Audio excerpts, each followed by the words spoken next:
Simão, filho de Jonas, nasceu na cidade de Betsaida, na Galiléia. Era pescador no mar da Galiléia e morava em Cafarnaum.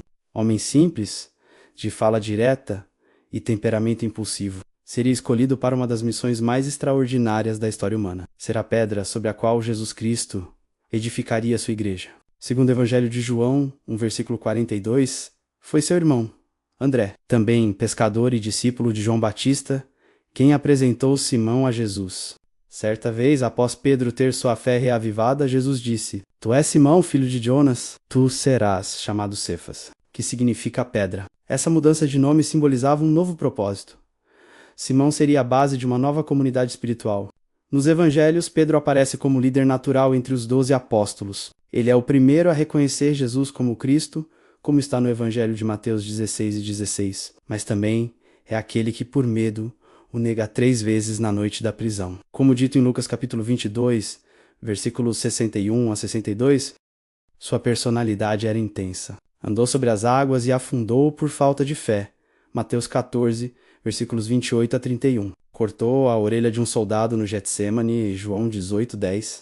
Jurou fidelidade a Jesus, mas falhou no momento crítico. Após a ressurreição, Jesus aparece a Pedro e o restaura, como está em João, no capítulo 21. Jesus pergunta a Pedro 3 vezes: Simão, filho de Jonas, tu me amas? E após cada resposta, Jesus diz: Então apacenta as minhas ovelhas.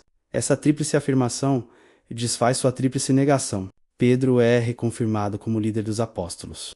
Em Atos dos Apóstolos, Pedro se torna a figura central. No Pentecostes, após o derramamento do Espírito Santo, é ele quem se levanta e prega para multidões, convertendo cerca de 3.000 pessoas. Está em Atos 2:41. Ele cura doentes, enfrenta o sinédrio e desafia as autoridades judaicas com coragem. Pedro inicialmente se concentra na pregação aos judeus.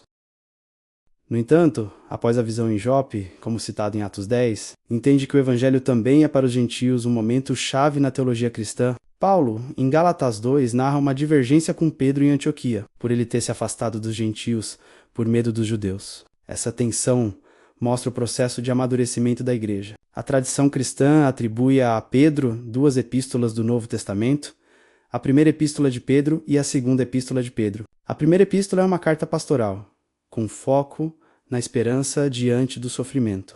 A segunda epístola, mais teológica, alerta contra falsos mestres. Alguns estudiosos discutem a autoria da segunda carta, mas ambas influenciaram profundamente a doutrina cristã primitiva. Textos apócrifos, como os Atos de Pedro, do século II, ampliam seu perfil com elementos simbólicos.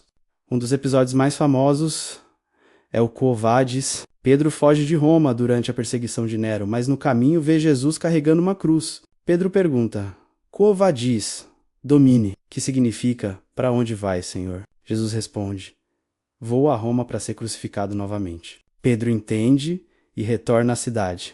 Segundo a tradição, Pedro foi crucificado de cabeça para baixo, pois disse não ser digno de morrer como seu mestre. Historiadores e tradição eclesiástica confirmam a presença de Pedro em Roma durante a perseguição de Nero, por volta de 64 d.C.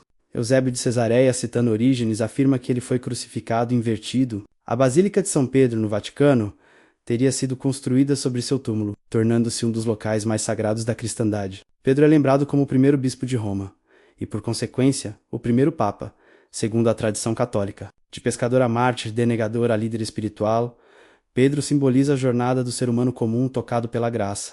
Sua vida prova que Deus usa imperfeitos para cumprir o perfeito.